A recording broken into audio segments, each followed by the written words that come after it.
Hello, welcome to the Movie Mates podcast, a podcast where we discuss the best ways to spend your movie dollary dues. And because there's a good chance you want nothing to do with the cinema, we're here to help you out with the absolute amazing level of streaming content. Some good, some not so good.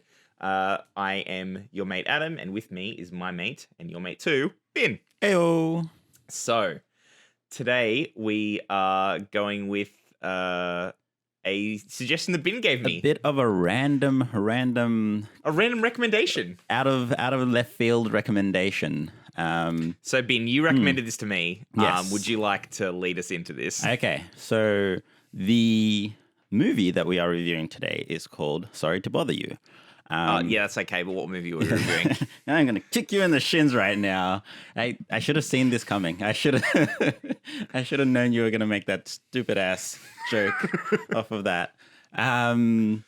But basically, for anyone that has seen, and the way that I came about this was a couple of years back. I watched Atlanta. Okay. And in that is an actor called Lakeith Stanfield. Yep. And he plays, I believe his name is Darius in Atlanta.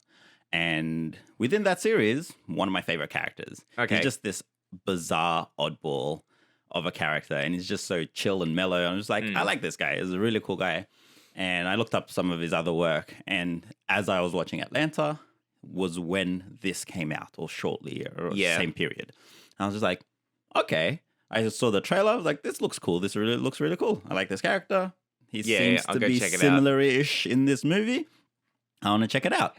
How long do you think this movie has been on Netflix for? Because I feel like I've only just seen some of the advertising for it recently. It's only been recent. Because when I first looked for it, it was not on Netflix. Okay. So a couple of years back when it first came out, it wasn't on Netflix. This is a 2018 movie, right? 2018 movie. I would have watched it then. Wasn't on Netflix. It wasn't on anything that I had available to me. So I was just like, okay, and kind of forgot about it. And then maybe about a week or so ago, kind of popped up again. It pops up and you're like, oh, okay, yeah. I wanted to watch this. Yes. So I jumped onto that, gave it a watch, and then in our conversations, we're like, hey, we want to do this, our review. I was like, oh, shit. I mean, I just watched this thing. Well, yeah, and not to bury the lead here, but like this is going to be something that we will be recommending for everyone to go and watch. This is a very... I knew a little bit about this when you said, "Hey, we should watch Sorry to Bother You," and you linked me the trailer, and immediately before I just saw the thumbnail for the trailer on YouTube, and I was like, "Oh, I remember this. I remember this movie coming out in the cinema, and I didn't get to catch it." Yeah. And I was like, "This movie looks really cool," and it kind of. I grouped it into my head with the same kind of film of Black Klansman as well, or Black KK Klansman, or however you pronounce that movie title. And I think if you do like that, you will also like this movie. All right. Well, I haven't seen Black Klansman yet. Oh, okay. Then you need to go see that. But I kind of grouped that in, and it came out. I think Black K Klansman was roughly the same time. Maybe I think maybe even the same year. I have to go look that up later. But anyway, it was cool. It is a dark comedy. Yes, it is. And if you look at the groupings that it puts it in within Netflix, it also tells you there's a bit of. I think it uses sci-fi as a way to describe it. Like I wasn't sure. Like on Netflix itself, it gives you a different. I wouldn't call it sci-fi. I wouldn't call it sci-fi either, but maybe not sci-fi. Sci-fi is the wrong thing. But it tells you that it's not what you'd expect if you look at the groupings that it puts it in within Netflix itself. But just straight off the bat, my kind of verdict to this thing is it is bizarre. Okay. I watched it, and like parts of it I was just like, I'm really not sure what is going on.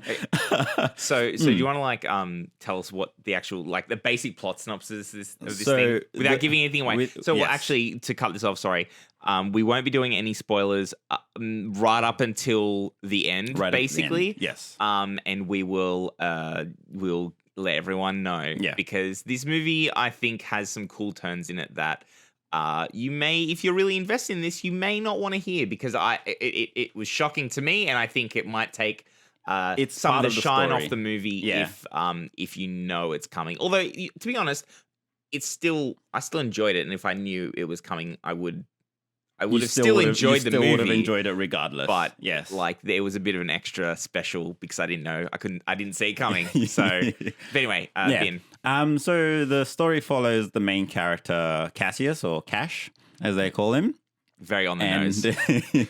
And this whole movie's on the nose. Pretty much. And the idea behind it is he's down on his luck. He at early on, like straight from the get-go, doesn't have a job, looking for work, trying to make it through life and live his life as he would. And he manages to score himself a job at a telemarket. Yeah, one of the, like a classic like bullpen of like your all in little cube farms, and you just do your day in day out job and go home and don't ask questions, kind of a situation. And he jumps into that one himself and one of his mates, and they go about their day to day. And he has very little luck to begin with. And he, as the job progresses, he gets a little bit of advice from one of his co-workers, who is played by Danny Glover. Danny Glover, who also in this movie says the words, "I'm too old for that shit" at this point. And I was like, this man must have to say that. Like, they have a gun pointed to the back of Danny Glover's head and say the line. Well, it's more just like, we can't give you this job if you don't say the line. Like, do you want to be paid? Say the line, bro. So, and basically he gets told to put on a white voice when he's making his calls. It's so good. This premise is so good. And so obviously without giving too much of it away, and this is all part of the trailer, so nothing has been given away just yet. He goes about it and so like very quickly elevates his status within the company. Yeah, because he's an amazing seller when people think he's white, basically. When he's talking about, it's not even just like having a white voice, it's also talking about the mentality behind the things. He's like, oh, sorry, I've got it. Like, he tells like a client or someone on the phone that he has to wrap the call up soon because otherwise he's going to be late for his squash game. Yeah. Which I was like, it's absurd. It's very funny. It's very funny. And as the story goes, it then starts to conflict with some of the other events in his life, along with some of the events and actions of some of his friends, and then some of the a movement that they are involved in. Well, it's funny because it's funny because like this movie is still like even more so relevant now as well. But as a backdrop to this entire movie is basically the idea of capitalism and workers' rights. Correct. And unionization. Is a key cornerstone of this movie. Of the story. And that's all unfolding and how he interacts with that. And it kind of digs into something that I really liked as well, which is kind of talking about the perspective from him of being like, well, you know, I've got nothing.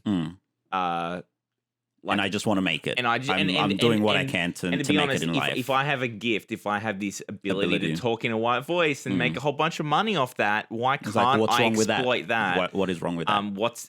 And then it's like it kind of slowly increments of being like, but you know, it's at the cost of all of the other workers and your integrity and things like that. It continually builds stakes of like how much will he continue to be like, nah, it's my turn in the spotlight. I deserve the money now. And you don't really blame him for wanting to have a successful life and to be paid well, and because you know he's been in a position where he's, you know, the whole point is like he's been marginalized and pushed to the side his whole life. Now he gets a chance to be like, have everything you want, but then is he selling himself out to the rest of white people effectively? Yeah. A big part of that, or a good part of that, is the conflict or the inner turmoil for him. Looking at those two options, simply because it's not even just a movement piece; it's his relationships and his family and his friends who are also involved in the thick of things. Yeah, the workers' rights movement. And so it's almost like he is reluctant on both fronts, where he's like, I want to do this thing, but it's conflicting with the other aspect of his life. So that was very interesting. That was a very engaging aspect to it's the movie. It's a really cool theme, and I was like, I was watching this and I was like, okay, cool. I'm seeing what they're setting up. This is really cool, really interesting kind of thing. Yeah, and it's a question with not an easy answer, because it's easy to be like an ideologue and be like, well, obviously workers' rights, obviously, and this is something like, I don't know if you've listened to us. I know this is an early podcast, but we've made our beliefs known on this kind of thing a lot, and we also live in a country that we have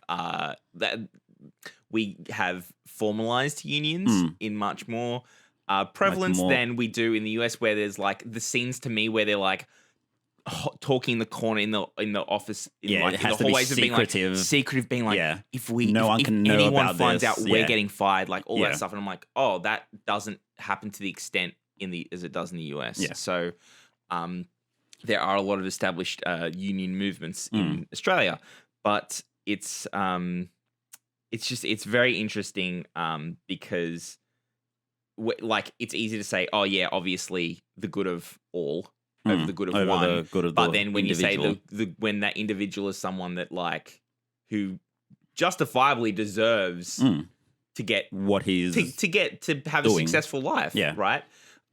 Because he's been denied that for so long. Then you're like, but then he doesn't deserve that now, and then you're like, then it kind of doubles back, and it's like, well, you know, he does deserve success, but so does everyone else, and maybe he doesn't deserve all of it. Maybe he shouldn't be just as rich as the crazy rich people, and get into that world, but like lift everyone up together, kind of thing. So, but having said that, like as the story progresses, in another aspect of it, or still in the same vein of what we've been talking about, where it introduces yet another point of conflict for him, is it. And I can't quite remember it now, even though I only watched it a week ago. But basically, the corporation that he's working with, it's called Worry Free. Which basically is Amazon. I'm just like, I guess I feel like I did not make that association, but yes. Well, they talk about like automated like delivery system as the cornerstone of the business. Like, is this Amazon? Is this just like a dig at Amazon? A thinly veiled dig at Amazon. But yeah, so as he progresses further, he learns, or he finds out as part of the job, that the worry-free, or the effectively slave labor. Well, he's not, because the thing is, he's not selling. He's selling just like normal kind of telemarketing kind of goods. Correct. And then they're like, you're doing so well, you're a power caller now, and you're going to go to the next level and earn all this money doing like big business deals. And then turns out, and then so his responsibility, or his role, is then more heavily invested and involved. He's now directly opposed the activists. He was friends with and he's previously with. Yes. So that adds that extra level of conflict for him, or that extra level of, well, is he too far gone? That kind of a situation. But it's interesting because this movie, like, so I think there's a chance. There is a chance I can imagine someone watching this movie and then it getting to a point. There's a point, and we won't go into what it is, but there are some huge moments where you're just dropped, basically, as the viewer, and it just seems like you might be on board with that, but I can imagine someone being like, "This has gotten too ridiculous. This movie, that's the thing. Actually, ridiculous now." That's the point. I do have a, I guess, negative response to the movie, in that when I was watching it with my partner, and we were watching it, and it was just like, when we finished watching, it was like, or even partway through, we were like, man, it's so disjointed. There's obviously story progression, and you can follow the story, but the way that it's filmed and the way that it's like edited together and displayed to you. If you're someone that likes trying to guess what will happen in a movie, you should definitely watch this, because you will never guess. It will keep you on your toes. It is just like, and it's not even like, oh, well, you know, I listened to their reviews, so I'm going to be prepared to be like shocked or unexpectedly thrown a curveball or something, and maybe there's going to be this big twist. You still don't understand what happens in about half an hour to go of this movie. Yeah. It's just like, what am I watching anymore? The story just gets bizarre. It just gets so bizarre. But it still stays very even on beyond theme, that though. point, yes. It just gets more... The metaphors just get more on the nose, basically. It goes well out there. But yeah, so I think what took away from it, but I think it for some people it would be a positive, but for me, I liked it. It was a negative in that it was just like you'd be like literally if you stop paying attention for 5 seconds, you'd be like, what am I watching right now? Like it changes things up that quickly. Yeah. That it's very easy. It can be very easy to get lost. But that the ability to get lost, it really isn't what bothered me, but more so the fact that it was not as coherent as I would have liked, if that makes any sense. Yeah, it makes sense. And I don't know, it could have been a state of mind at the time or something like that. But yeah, that just did not gel very well for me as I was watching through it. But as a whole, I did enjoy it. And again, would recommend it. It's an experience. That's the thing. But it's a bizarre experience. It's a cool, like, I think that you would watch this even if you maybe like, that was a bit weird. I don't know why they did that or whatever. I think you would definitely, I feel like you'd watch this movie, turn it off and be like, that was a unique viewing experience that I don't think I would have gotten with many other films. That's true. That is true. So I think it's definitely, just by that note alone, it's definitely worth a watch. Watching. Because it's something that you like, this, you're not going to see that often. Yeah. And there's some really cool visual storytelling in it as well. Yeah. There's one moment where where he's making calls on the desk, and he's trying to call these people, and and his desk drops through the floor and drops them into their living room. Yeah. So he's like having a conversation with them, and I'm like, that's really cool. I really like that as well. To do a phone conversation, but also have it like he's also invading their home and their privacy. Correct.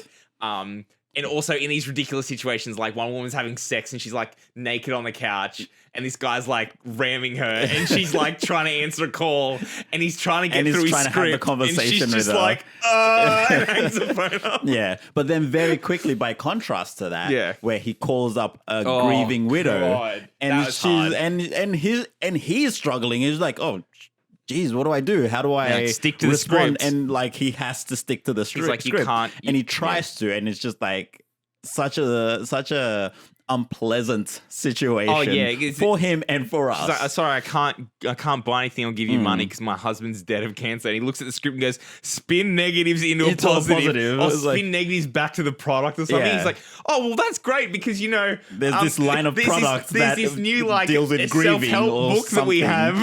Like, oh my jeez. God. And she just looks at the phone going, and hangs up.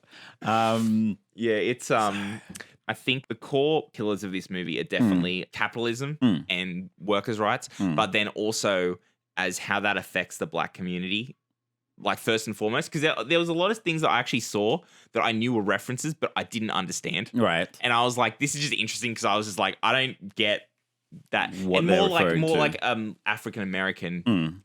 But it was really interesting that I was like, it felt in a time where we're like, hey, we need not just black-led movies, but writing, directing, and it felt like it feels very authentic and very like it's a very unique experience, and I think it's something that you should just like check out, even if you like that was weird.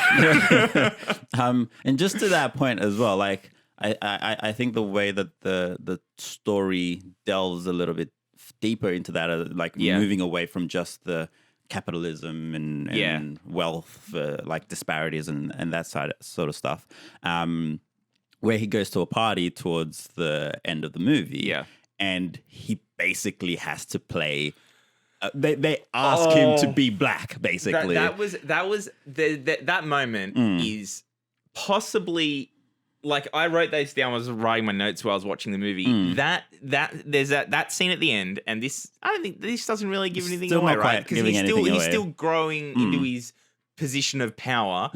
The moment where they ask him basically to dance like a monkey. Pretty much is what they equate. It is so shocking, and it is so it's unbelievable when they ask and what they trying to pressure him. You're just like, oh my, I can't believe this is they're that awful. And again, it's like a room full of like 60 white people. His one black manager who is like just deep into he's that's his life. I've made the deal here and I'm fine with this. And he's like, trying to get him to go along with it. And then him and it's shocking. And then what he does in response, I put my hands over my mouth and just stared at the screen for like a good 30 seconds. Yeah. And it's just so depressing.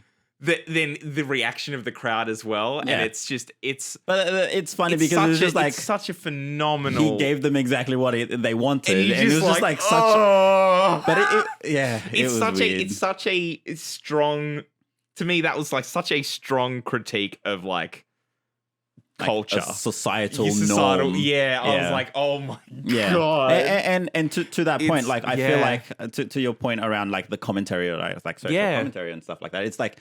When and I obviously haven't looked into this to any sort of extent, but like people within Hollywood or within journalism or whatever, where they're like, oh yeah, to make it or to get to a certain point, you have to do X, Y, Z, or you have to take certain roles, or you have to do certain things, or you can't be authentic to yourself. And so that's what I felt that particular point was really focused on, to be like, and again, the simple fact that he has to put on a white voice to make the sales. The way they do the white voices is really good too. They actually get other other actors, and the two most common. There's actually a few characters that do white voices throughout the thing, but so Cassius's white voice is David Cross, who is Tobias in Arrested Development. I love that. Yeah. So again, very like neurotic, old white guy kind of voice. Yeah.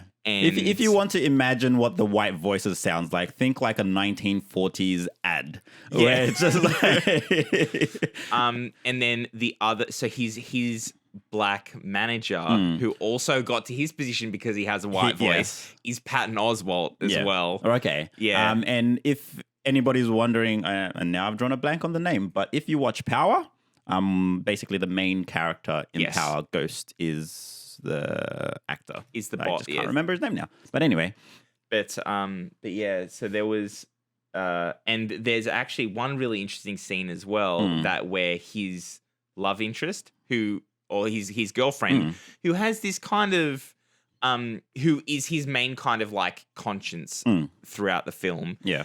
Also at one point has a white voice as well, where she's doing like her art presentation. Yeah. And I just thought that was like, it's something, it's making a point of like, he's like, oh, I kind of already know how to do this thing. And I'm marketing it now towards my job, and I'm actively using it. Yeah. Where it was kind of funny, where his girlfriend, who is like, I think her name's Detroit in the movie. Detroit, and who's played by Tessa Thompson, and she is kind of like, she's like an artist and is running an art show, and she's also like a huge activist, and she's basically going in, and when these things scale up, and she's doing protests and all this stuff, so she's like right out on the front lines kind of thing throughout the whole movie. She when she has to do her kind of big art performance, live performance, that's the only time she puts on a white voice, because again, she's performing to a whole bunch of white people, like rich white people she's trying to sell art to. Yeah. And it's just really interesting how they do show that like it's not just, they kind of frame it at the start of being like, oh, he's special because he can do a white voice, and other people in his life look at him and are like, how do you do that? Yeah. That's like witchcraft. But then throughout the movie, it shows like a lot of people got to where they were because they have the voice. Yeah. They have this ability to pass as white for long enough for people to be like, oh, you're worth listening to. It's super depressing the more you talk about it. Yeah. But yeah, it's really interesting. And Okay. To, all right. to kind of summarize our verdict is to say, watch it. Yes, absolutely. It's weird as hell, but it touches on It has depth, And it it's touches funny. on some The thing is, it's solid, funny as well. Is it gets really ridiculous. But it stays very funny, but that highlights the drama more. So that's why I hesitate to call this a comedy, but it's not really It's drama more of like either. a dark comedy. But it's that kind of thing where like it's funny to actually punctuate the point that the movie is trying to tell you. Correct. It's the movie speaks in metaphors a lot, but it's not a subtle metaphor in any point. You're likely to get whatever metaphor it's using. And the kind of like a lot of these absurd comedies where things like it starts where you're being like, oh, okay, I see what they're saying, and I see this situation. The joke is this, and I get it. They're getting a white voice, and like you see how that. Oh, it's a funny joke on a subtle commentary, and then the idea is then you push that further and further and further, and you get to a point where you're like, I can't say what my example was because I'll mention it at the end. Cause definitely big spoiler, but it just gets to this point where you're like, they're making jokes, and you're like, this is just it. And it's funny because that joke still stays on the theme, but it's so far removed from any sort of reality. Yeah. And you're like, and it still makes perfect sense. And I think to kind of like start pushing into spoiler territory a little bit as we lead towards the end of this podcast. I do think it's worth mentioning that like to your last point there is like it subtly changes like that ridiculousness, the level of ridiculousness changes as it goes. And you're just on the ride, and you're on the ride, and all of a sudden you're like, wait, what? Where are we? What just happened? So by the time you get to like the last 35-40 minutes of the movie, it's also worth noting. The movie's like an hour 50, which means also very good. I was like, when you're like, hey Adam, you should watch this. I was like, thank God, a movie under 2 hours. I was like really excited for it, like a movie under 2 hours. I don't need a 3-hour movie. I was like, fantastic, now. yes. And so with like 30 to 40 minutes, by the maybe tail 30 end of minutes it, to go, it's basically a different movie. If you choose to walk in part way through, and you that part way through is in those last 40 minutes, you're just like, Adam, what the hell are you watching? So the funny thing is, I think when I was watching this, it got ruined for one of my roommates. Right. She walked in, she came back from shopping or something, and walked in to me a conversation. She's like, "Oh, what are you watching?" I'm like, "Oh, sorry to bother you." And it's about the telemarketer, the black telemarketer who has a white voice, and then he goes, and she's like, "Oh yeah, I saw the trailer for that. It looks really interesting." And she turned to watch, and the next sentence was like, for the context of the movie, pure nonsense. Yeah, like it was just like completely like divorced from all reality. And I was like, I think you would have been like, I thought you said this was about telemarketers. About that. So do you want to like, we'll stop here and then we'll go into spoilers now? I believe we are at a good point. Well, I want to just wrap up for anyone that will be leaving us now. Thank you very much for listening. Please give us if you've liked listening to us, and if you like and watch this, and let us know what you think of the movie yourself. If you've enjoyed the podcast as well, we would really appreciate it if you left a review. Not all platforms give a review. I don't know. You'll need to work out your own, whichever one you're listening on. How the platforms work. I don't know. I really don't know. There are too many for us to keep track of. Spotify. But yeah, so whether that's give us a rating. And also reviews help very much, because as we've mentioned before, this podcast is a terrible idea because there's millions of podcasts and there's hundreds of thousands of movie podcasts. Exactly. So every review and recommendation goes a long way. And the best way of all of that stuff, don't even have to worry about technology, is just to tell a friend. Tell people. If you like this and thought it was pretty funny, or even better yet, turned you on to something that you thought, I that looked cool. Wasn't This expecting to prompted me watch go it. watch a thing, and I really liked it. Maybe tell a friend, and get them involved as well. Yes. But yeah, That would be nice. but We would appreciate Thank that. you very much for joining us. Now, Spoiler before time. you leave, we're gonna start for spoilers. So, Yeah. Ben, Mm. would you like to say? I'm guessing your favorite part of the movie. Here? Oh, okay. Like I don't think I have a specific favorite part of the movie. Yes. But basically at that party, Yes. like where it reveals what that big corporation is looking to What do. Worry Free is really doing. What it's really aiming to do. And the idea that I think it's pitched is it's slave labor. They're like, they're basically selling workers to as consultants, as contractors to other companies. Which I'm like, I'm pretty sure I've worked in that business.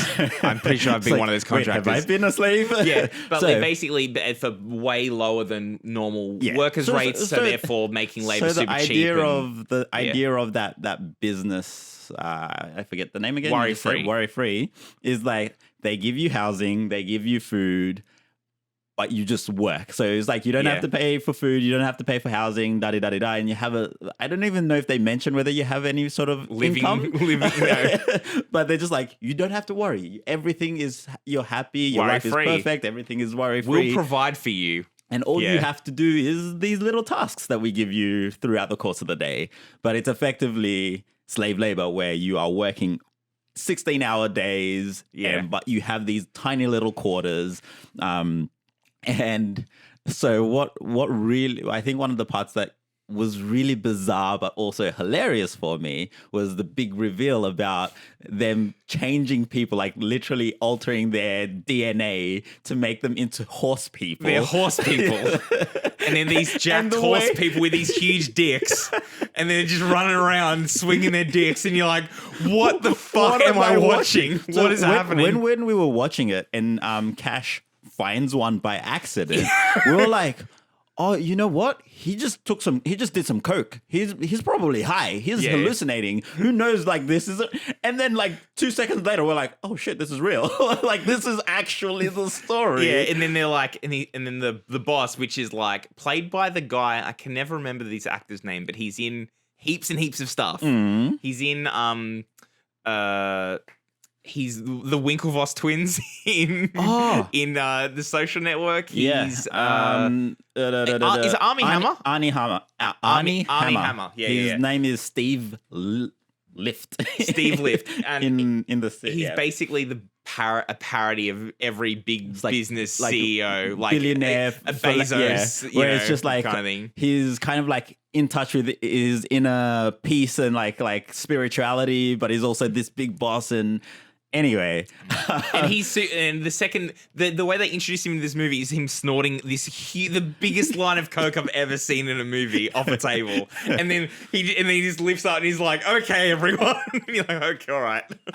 And so when he the horse people, but then when Cash is actually spending time with him and talking to him, and he's just like, I gotta pee. He's like, just watch this presentation. It's like so insistent. He's like, it's fine. What I'm doing is not evil. He says that multiple times. I'm not evil. This makes perfect sense. This presentation will explain it to you. Everything. It's just like, just watch the presentation and it will all make perfect sense to you. And by the end of the presentation, it's just like, what the fuck?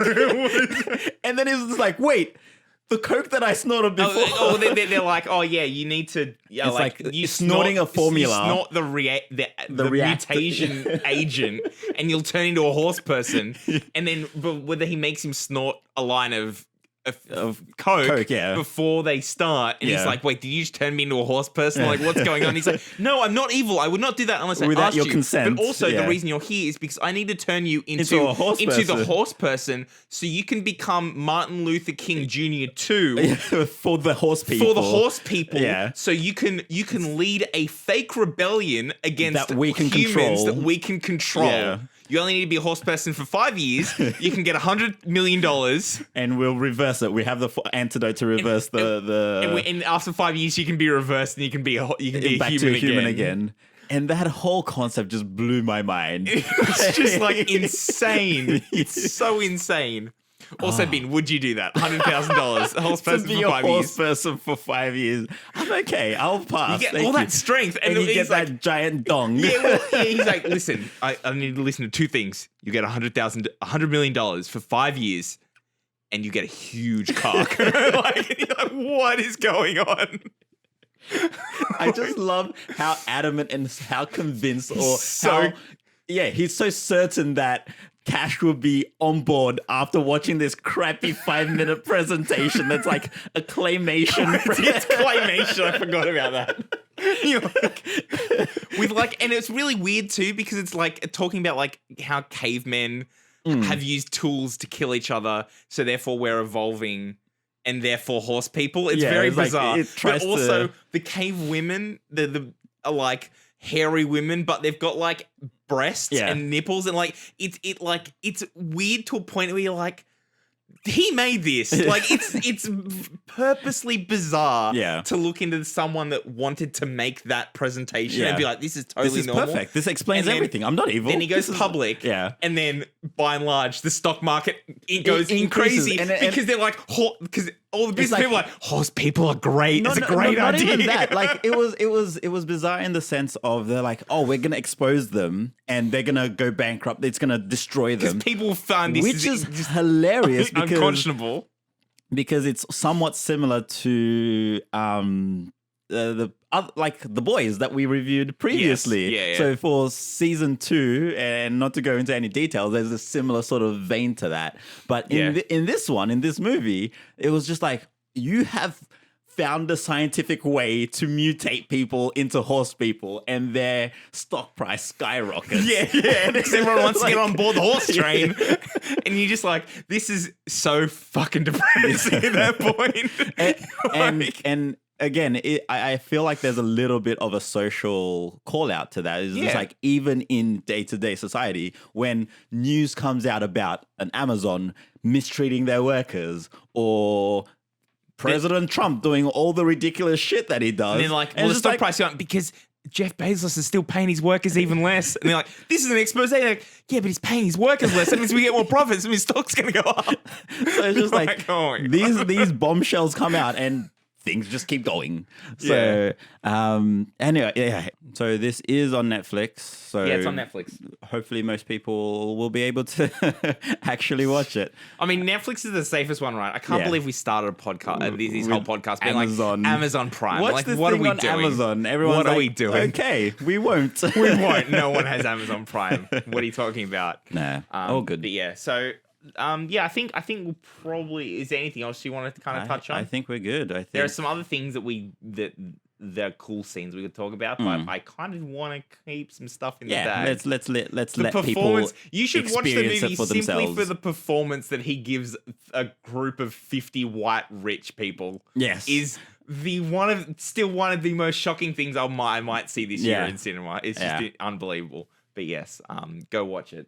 Definitely worth a watch. And as we've said previously, from our own personal perspective, feel free to share this with your friends and family. And if there's anything you would like for us to review that you've seen, and you're saying, hey, this is fantastic, or this kind of sucked, but I want these guys to give it a watch and tell us how crappy it is, let us know. Yeah. Whether it's through the comments in any of the mediums that you are consuming this content, or if you'd like to jump onto our Discord. Another means for you to communicate with us. Discord, YouTube, there's Facebook as well, if you're so inclined. I don't know about that just one. all but sorts. There's everything, man. So however you want to get your information through to us, feel free to do so.